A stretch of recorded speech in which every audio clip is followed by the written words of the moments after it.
Hi madam, ಹೇಗಿದ್ದೀರಾ? ಚೆನ್ನಾಗಿದ್ದೀನಿ. TV ಮಾಧ್ಯಮದಲ್ಲಿ ವಿಜಯಲಕ್ಷ್ಮಿ ಶಿಬರೂರ್ ಅಂದ್ರೆ ಸಂಚಲನ ಮೂಡಿಸಿದವರು. ನಿಮ್ಮದೇ ಒಂದು ಗಟ್ಟಿತನ, ನಿಮ್ಮ ಧೈರ್ಯದಿಂದ ನಿಮಗೆ ಎಷ್ಟೋ ಫ್ಯಾನ್ ಫಾಲೋವರ್ಸ್ ಇದ್ದಾರೆ. ಅದೀಗ ಸಡನ್ ಆಗಿ ಟಿವಿ ಮಾಧ್ಯಮದಿಂದ ಹೊರ ಬಂದಿದ್ದೀರಾ, ಯಾಕೆ ಅಂತ? ಕಾರಣಗಳು ತುಂಬಾ ಇವೆ, ಆದ್ರೆ ಎಲ್ಲವನ್ನ ಹೇಳಕ್ಕಾಗಲ್ಲ. ಕೆಲವೊಂದು ಕಾರಣಗಳನ್ನ ನಿಮ್ಗೆ ಸ್ಪಷ್ಟವಾಗಿ ಹೇಳಲೇಬೇಕಾಗಿದೆ. ಇತ್ತೀಚಿನ ಟಿವಿ ಮಾಧ್ಯಮಗಳು ಸತ್ಯ ಹೇಳೋ ಬದಲು, ಸುದ್ದಿಯನ್ನ ಕೊಡೋ ಬದಲು ಫೇಕ್ ನ್ಯೂಸ್ ಅನ್ನ ಕ್ರಿಯೇಟ್ ಮಾಡುವಂತ ಫ್ಯಾಕ್ಟರಿಗಳಾಗಿವೆ. ಮತ್ತೆ ಯಾರಿಗೂ ಕೂಡ ಸತ್ಯದ ಹಿಂದಿರುವಂತ ಒಂದು ಸುದ್ದಿ ಬಂದಾಗ ಅದರ ಹಿಂದಿರುವಂತ ಸತ್ಯವನ್ನ ಹುಡುಕುವಂತ ಪೇಷನ್ಸ್ ಇಲ್ಲ.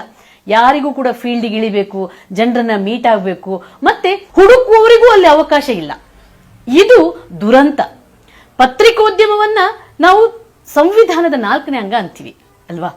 ಆದ್ರೆ ಆ 4ನೇ ಅಂಗದ ಪಾವಿತ್ರ್ಯತೆಗೆ ಧಕ್ಕೆ ಬರೋ ರೀತಿಯಲ್ಲಿ ಇತ್ತೀಚಿನ ಸುದ್ದಿವಾಹಿನಿಗಳು ವರ್ಕ್ ಮಾಡ್ತಾ ಇವೆ. ಎಲ್ಲೋ ಒಂದ್ ಕಡೆ ವಾಚ್ ಡಾಗ್ ಅಂತೀವಿ. ಯಾಕೆ ವಾಚ್ ಡಾಗ್ ಅಂತೀವಿ ಹೇಳಿ? ಮೀಡಿಯಾ ವಿರೋಧ ಪಕ್ಷದಲ್ಲಿದ್ದು ಆಡಳಿತ ಪಕ್ಷ ಮಾಡುವಂತ ತಪ್ಪುಗಳನ್ನ ಎತ್ತಿ ತೋರಿಸ್ಬೇಕು, ನಿಷ್ಠುರವಾಗಿ ಮಾತಾಡಬೇಕು, ದಿಟ್ಟತನದಿಂದ ಮಾತಾಡಬೇಕು. ಆವಾಗ ಒಬ್ಬ ಜರ್ನಲಿಸ್ಟ್ನ ಘನತೆ, ಗೌರವಕ್ಕೆ ಬೆಲೆ ಇರುತ್ತೆ. ಜನ ಹೆಮ್ಮೆಯಿಂದ ಮಾತಾಡ್ಕೊಳ್ತಾರೆ, ಓ ಇವರು ಜರ್ನಲಿಸ್ಟ್ ಅಂತ.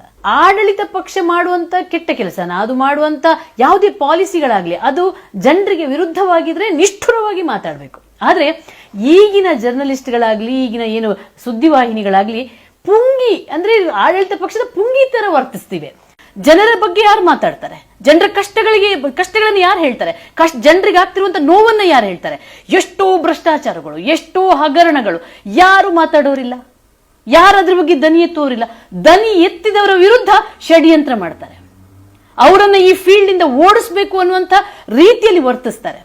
ಯಾರು ನಿಷ್ಠುರವಾಗಿ ಮಾತಾಡ್ತಾರೋ ಅವರು ಈ ಫೀಲ್ಡ್ ಅಲ್ಲಿ ಇರಬಾರ್ದು ಅಂತ ವರ್ತಿಸ್ತಾರೆ. ಸೊ ಜರ್ನಲಿಸ್ಟ್ಗಳು ದಲ್ಲಾಳಿಗಳಾಗ್ತಿದ್ದಾರೆ. ಎಷ್ಟೋ ಹಗರಣಗಳಲ್ಲಿ ಜರ್ನಲಿಸ್ಟ್ಗಳು ಏಜೆಂಟ್ ಆಗಿದ್ದಾರೆ. ಲೋಕಾಯುಕ್ತ ಪ್ರಕರಣದಲ್ಲಿ ಮುಖ್ಯವಾಗಿ ಹೆಸರು ಕೇಳಿ ಬಂದಿದೆ ಜರ್ನಲಿಸ್ಟ್ಗಳದ್ದು.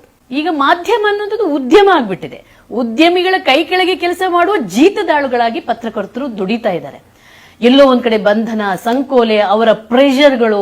ಹಾಗಾಗಿ ಗುಡ್ ಜರ್ನಲಿಸಂ ಮಾಡಕ್ಕೆ ಅವಕಾಶಗಳೇ ಇಲ್ಲ.